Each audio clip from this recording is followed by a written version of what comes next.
Hello everyone, my name is James and welcome to Mirror Domains. I'm going to talk about Terminator Genisys today, and I want to start off by saying that, you know what, it's actually a pretty decent film. And I'm going to address some of the criticisms that this movie has gotten after my review.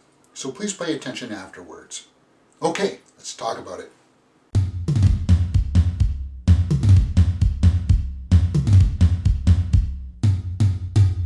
Terminator Genisys tells the tale of Sarah Connor and Kyle Reese, who fight Terminators throughout the history and mythos of what the Terminator franchise has established. This time around, they are aided by an aged, older Terminator, played once again by Arnold, who is sent back in time to protect Sarah as a young girl. Their mission sounds very familiar in the sense that they are trying to stop Skynet once again and prevent Judgment Day. But this time around, the story is heavily influenced with time travel and the new Terminators that use that time travel technology. Positives. This movie takes place in 3 time periods. One in the distant future with the war against the machines, when everything is about to come to a head. You get to see some nice interactions between Kyle and the older John Connor. And we get to see him get sent back in time to 1984, which is the second time period. And I was really pleased to see that they took the time to duplicate some of the settings and specific shots that the first movie had. All of that stuff was really cool to watch. And the bulk of the film, of the story, takes place in an alternate timeline in the future where Skynet is getting ready to launch, and it's going to be launched through a program called Genisys. Skynet this time around is being protected by a Terminator that appears to look like John Connor. Now, many people will say that the story sounds really complex, but it's not. They do take the time to explain everything.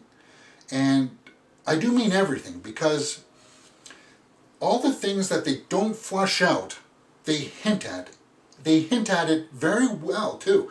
You just have to put it together in your brain afterwards. And I didn't feel like all of that stuff, I didn't feel like it slowed down the story at all. You just have to pay attention and you have to internalize it. Hands down, the star of this film is Emilia Clarke as Sarah Connor. She nailed it. She had some big shoes to fill. And I felt like she was a good mix between the strewn out muscular Sarah of the second film mixed with the softer, gentler one of the first movie.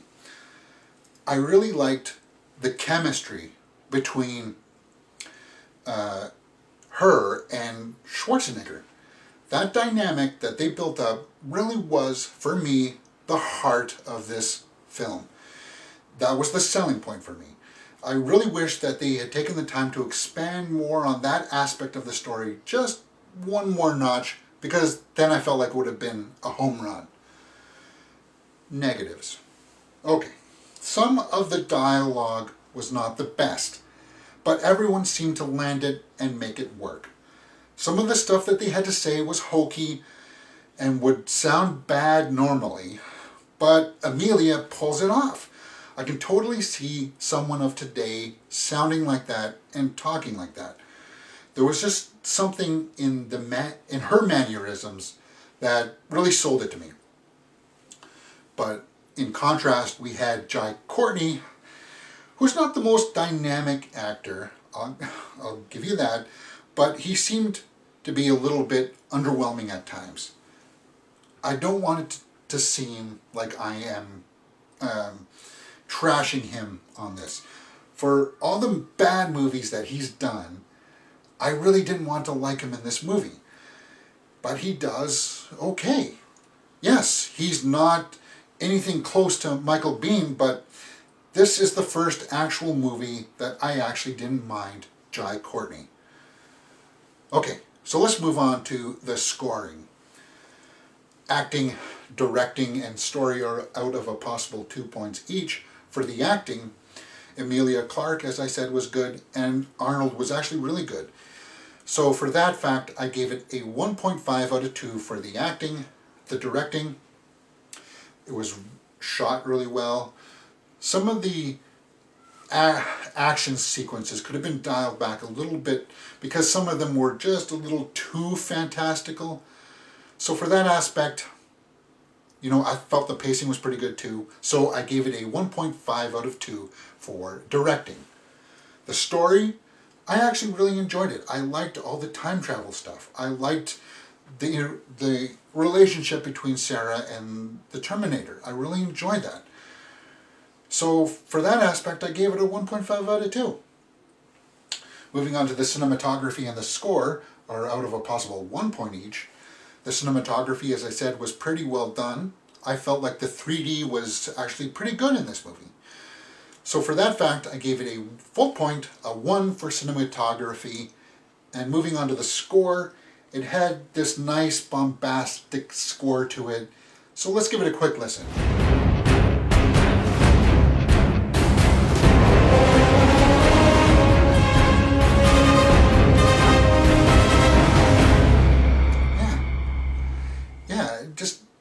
There were pieces of it that actually stood out to me that I had to go, oh, that's interesting. So for that fact, I gave it a full point of 1 for the score. Moving on to the watchable factor, I can definitely watch this movie again.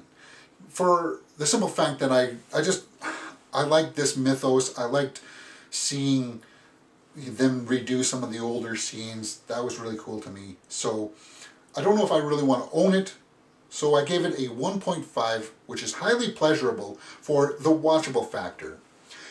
Adding all that up, we get a score of 8 out of 10 for Terminator Genisys. Really? You liked it better than the Avengers? I did. Okay, so let's address some of the criticisms now. Genisys, for all the spelling people out there, there is a reason, a good reason as to why it's spelled that way. It's fully explained in the movie. Courtney, okay, I didn't like him in pretty much any movie that he's done up till now. A Good Day to Die Hard was awful. I, Frankenstein, not much better. The Divergent series, he was passable. But this movie, I felt like was the first movie that I actually kind of enjoyed him. Would I have preferred to see somebody else's Kyle Reese? Sure. But for what we were given, I felt that he did a fairly good job. Plot being too messy, plot being hard to understand. Now this is for people, I think people making this complaint are people who have short attention spans, people who tend to look on their phone when they should be watching the movie. Hard to understand, that means you're just not paying attention. So for me, I got what I felt enough to understand the story in my first viewing, and I probably will get more on my second viewing. And that brings us to my last point that I want to address, which is the expectations. I'm not sure what people were expecting out of this movie, given the trailers and teasers that we were given. I know a lot of people, including myself, really enjoy the first and second Terminator movies. James Cameron caught lightning in the bottle not once but twice, and to the aspect that he actually changed some of the sci-fi action movies that we have today.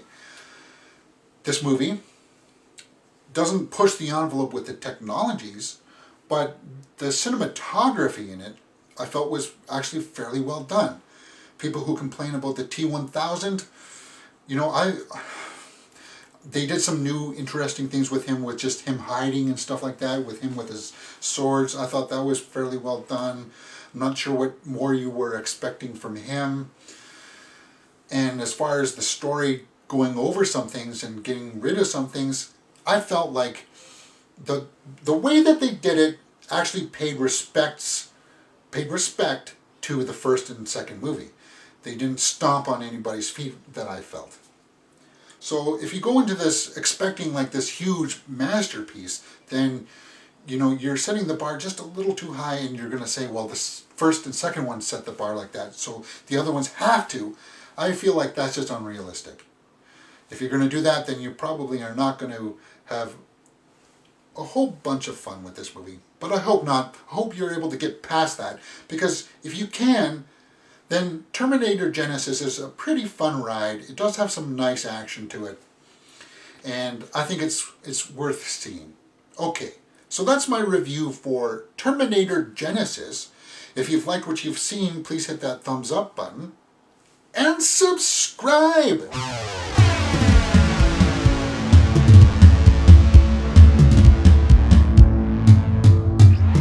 Terminator Genisys!